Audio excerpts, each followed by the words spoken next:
The rain wouldn't stop that night. It poured from the sky like heaven was crying. On a busy street in Lagos, people ran for shelter. Umbrellas flipped in the wind. The gutters overflowed, but Emeka didn't run. He sat under a wooden table outside a closed provision store, knees pulled to his chest, shaking from cold. He had no shoes. His shirt was ripped. His stomach has been crying louder than the thunder. He unwrapped a tiny piece of bread he had picked from the gutter earlier. He sniffed it. It smelled sour, but it was better than nothing. He closed his eyes and whispered, "Mama, I hope you are watching me from heaven. Today was hard again." Then he heard something, a strange sound, a groan, faint, weak. "Help!" someone whispered from the darkness. Emeka's ears perked. He stood up slowly, peering into the alley beside the shop. There, lying on the ground, soaked in blood and rainwater, was a man, a big man in a fine black suit, slumped beside a black jeep. His mouth trembled. "Help, please." Without thinking, Emeka rushed to him. "Sir, are you okay, sir?" he shouted. The man barely opened his eyes. His hands were pressed on his stomach, where the blood flowed. "I am going to help," Emeka yelled, panic rising in his voice. He sprinted across the road and banged on the iron gate of a nearby chemist shop. "Open up, please, somebody is dying," he cried, banging the door. From inside, the tired voice shouted, "Go away, it's midnight. I'm not selling anything." Emeka dropped to his knees, begging, crying, "Please, sir, this is not for me. A man is bleeding. He's dying." After a pause, the chemist opened the door slightly and peeked out. Something about Emeka's desperation made him believe him. "Where is he?" the chemist asked. They both ran to the alley. When the chemist saw the man on the floor, his eyes widened. "This man is rich," he whispered, "but why is he here?" He helped stop the bleeding, wrapped cloth around the wound, and used his old Peugeot car to carry the man to the hospital. The emergency team took over immediately. Emeka stood outside the hospital, soaked in rain, watching through the glass doors. A nurse asked, "Are you his son?" He shook his head. "Family?"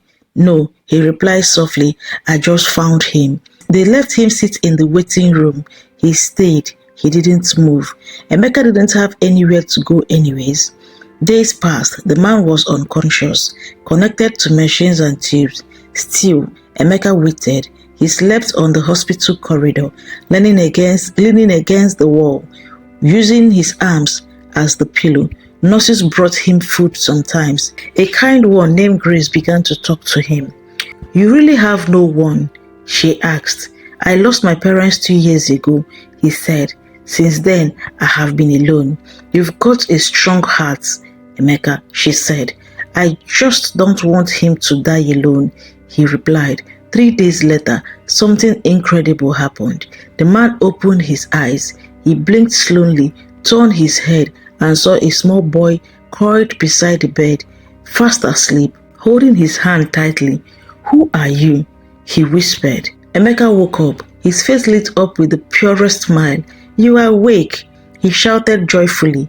"You scared me, sir. I thought you were gone." "Who are you?" the man asked again. "My name is Emeka. I found you on the street. I brought help. I stayed here."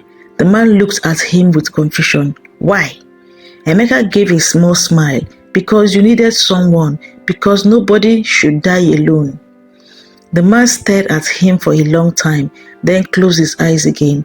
Not from sleep, but from shame. He has lived in mansions, flown private jets, eaten with presidents, but not one soul had come for him, except a barefoot boy with no last name. As days passed, they talked more. Emeka read him newspapers. He helped the nurses. He sang sometimes to make the man smile. The man finally told him his name, Dapo. Not the full name, just Dapo. He didn't want anyone knowing who he truly was. One day, Emeka asked, "Do you have children?" "Yes, 3, he replied quietly. "They must be worried sick," Emeka said. Tabo gave a strange smile. "They are not like you," he whispered. Well, everything changed when a nurse found a folded leather wallet deep inside his coat. Inside was an ID card. Chief Bako, the billionaire. The hospital went wide. Reporters came. Security increased. Flashing cameras. The world discovered that a powerful billionaire had been found half dead, and the only person by his side was a homeless orphan. But Emeka didn't change. "You are still you to me," he said. Then Chief Bako's children arrived. Tunde, the proud first son, Ada, the loud daughter, Richard, the cold-hearted youngest. They didn't ask how he felt. They didn't thank anyone. Instead, they stared at Emeka with disgust. "Why is this street rat beside our father?" Ada snapped. "He's touching him," Tunde hissed. "Get away, boy." Richard pushed Emeka aside. Before Emeka hit the floor, Chief Bako raised his voice. "Touch him again, and you will regret it." Everyone froze. Later that night, Emeka overheard something terrifying. He hid behind a wall and listened to Tunde's voice on the phone. "The old man is weak. If he doesn't sign the will, we will finish what we started." Emeka's heart pounded. He ran straight to Chief's room. "Sir, they want to hurt you again. I heard them," he said, trembling. The chief reached for his hand. His eyes were red, not from anger, but from pain. "You saved me again," he whispered. Chief Bako called his lawyer. Together with Emeka, they set a trap.